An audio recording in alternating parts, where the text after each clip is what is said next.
Now, there was a time not too long ago when the subgenres of zombies and found footage were at the absolute peak of entertainment. These movies, while some are far from perfect, offer a spot of brain feeding with a dose of reality chucked in, and are absolutely worth your time. So let's check them out. I'm Adam, this is What Culture Horror, and here are 10 best found footage zombie horror movies. Number 10. Jerusalem. Judging from the title, you can probably tell where this movie is set. This aptly named flick follows a pair of American tourists on a trip to Tel Aviv in Israel. After meeting a fellow American on the plane, they change plans and go to Jerusalem instead to celebrate Yom Kippur. But they soon find they've made a grave mistake, as the end of days arrives and monsters appear in the city, spreading their affliction through touch. The film does trick you a little, as while the Z in the title and general presentation will give you flashbacks to the likes of World War Z, or Z for you Americans, these zombies are more like demons than traditional walkers. Some of them have wings, for Pete's sake. The movie also has heavy religious connotations, which not only gives it a bit of edge when compared to the typical zombie infection trope, but makes the setting feel entirely appropriate. Jerusalem is rumored to have a gateway to hell after all, so this nightmare makes perfect sense there. Number 9. American Zombie.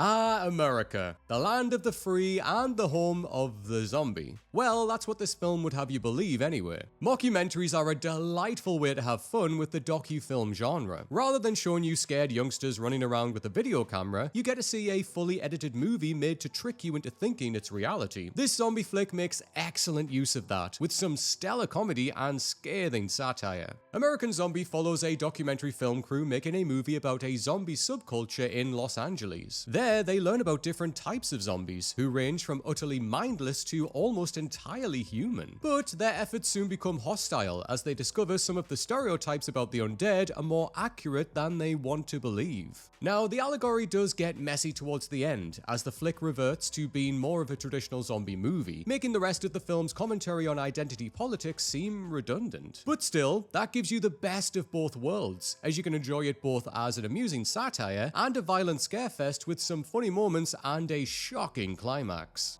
Number 8. Diary of the Dead. Now, seeing a George A. Romero title so low down on a list of zombie movies seems like blasphemy, but it fits in well here. While the legendary filmmaker can be called the granddaddy of zombie cinema, it's safe to say his stride into found footage is easily his weakest zombie flick. Despite that, Diary of the Dead still has plenty of value, even if it doesn't match Romero's usual standard. The film follows a group of student filmmakers who get caught up in a terrifying zombie apocalypse. Rather than putting the cameras down and fighting to survive, they decide to document the events, making a movie out of the end of the world. As you can expect from Romero, the flick is full of social commentary. It's the kind of thing you'll either wholeheartedly applaud or find incredibly distracting. The students' adventures within a zombie-infected America feature plenty of nods to humanity's obsession with technology, racism, and even the rather modern desire to let others get hurt for the sake of finding fame on the internet. Of course, if none of that suits you, there's still plenty of gore, violence, and action to keep you satisfied. It's a B movie through and through. Number 7. Quarantine. Quarantine is the kind of movie that will give people some gripe, mainly because everyone is sick of quarantines, and it's an American remake of the Spanish horror classic REC. Get used to that name, you'll be seeing it a lot later. But as far as remakes go, this one does have some redeeming qualities. This film follows Angela, a reporter, and Scott, a cameraman, after they are forced to quarantine in a building full of infected humans. They soon begin a battle for survival as they attempt to survive against the rampage of these zombified monsters. This movie's most egregious issue is simply that it's a carbon copy of the original flick, albeit with a different origin for the virus. This is a blessing and a curse, as while the film feels like a blatant cash-in, it does effectively recreate many of the original selling points. The atmosphere is tense, the shocks are high octane, and the acting, especially from Jennifer Carpenter as Angela, is convincing enough to hook you straight in. If you're looking for some stellar scares and for some reason you don't like watching movies with subtitles, then this horror remake is a decent option for you. Number 6. What Doesn't Kill Us.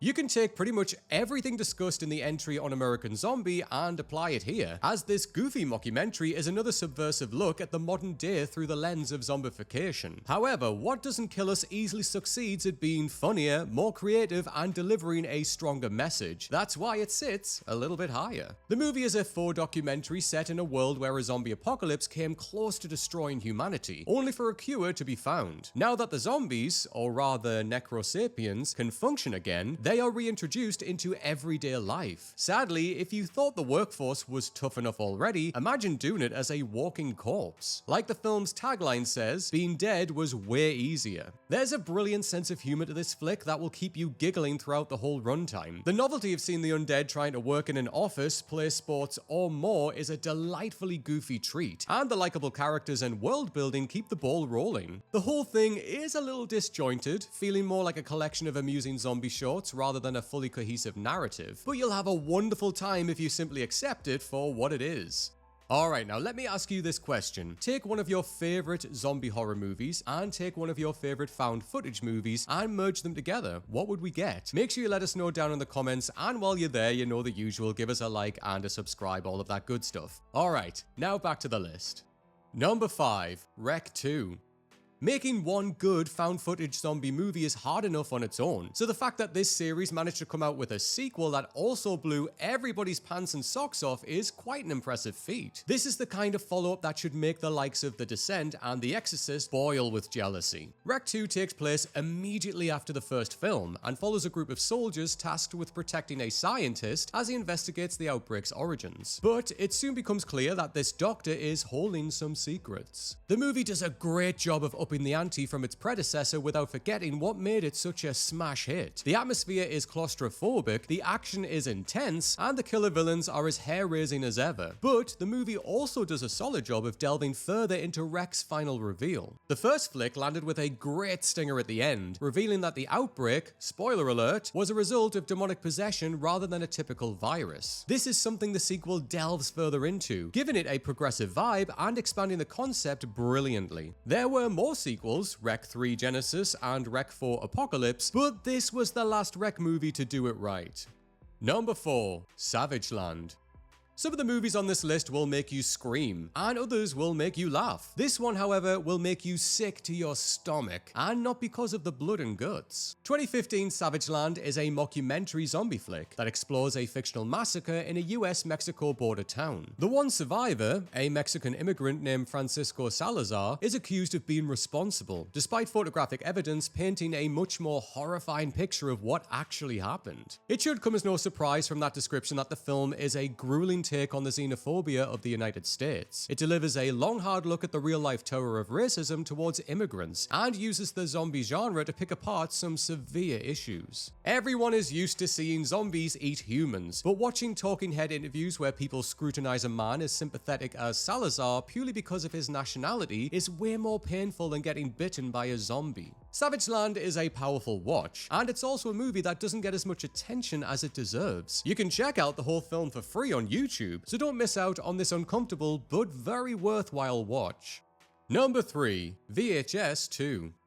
Horror fans love anthology movies, and why wouldn't they? You get plenty of bang for your buck, and get to see masters of their craft making densely packed scare fests. That's why there are so many anthology-based franchises, and one that stands tall is VHS. This series gives you an array of shorts that range in quality, with highlights like Amateur Night even becoming full-length movies. Still, it was the second installment that delivered a zombie-based segment so creative, intense, and unique that it made it onto this list, despite lacking a feature-length runtime. The short, called A Ride in the Park, follows a cyclist with a camera attached to his helmet. After getting attacked by a zombie, he turns into one himself, and you can watch from his point of view as he goes on a brutal rampage. Everyone has seen humans running from zombies, so flipping the perspective and putting you in the monster's shoes was a simple yet easy way to reinvigorate the genre. It also scores some points for adding emotion to the beastie, with a compelling ending that puts a heartbreaking but surprisingly uplifting bow on the end. It's worth watching the whole movie for this short alone.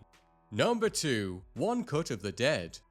Now, if you've been on the website a lot or checked out the What Culture Horror YouTube channel, you're probably very used to hearing about this movie. Still, it'll get talked about when it stops being so damn good. One Cut of the Dead follows a director and his crew as they film a low-budget zombie movie, only to find themselves getting attacked by real zombies. But that's only the beginning. As you soon find out, everything you've seen was a film inside a film. There's so much to love about this horror comedy hybrid flick, but one of the main points is how it propels the found footage genre forward. The movie only features roughly 30 minutes of found footage and then switches style to give you a clear eye into what you've just seen. This compellingly strips back the subgenre and explores it from a meta perspective. You'll also get plenty to enjoy here if you're just looking for a simple, entertaining ride. The comedy is fantastic, and there's a solid emotional hook thanks to the likability of the lead character. Watching as he scrambles to pull the film together, dealing with difficult actors, producers, and even his own family is sure to leave you in fits. Not since Shaun of the Dead have zombies and comedy blended so well together.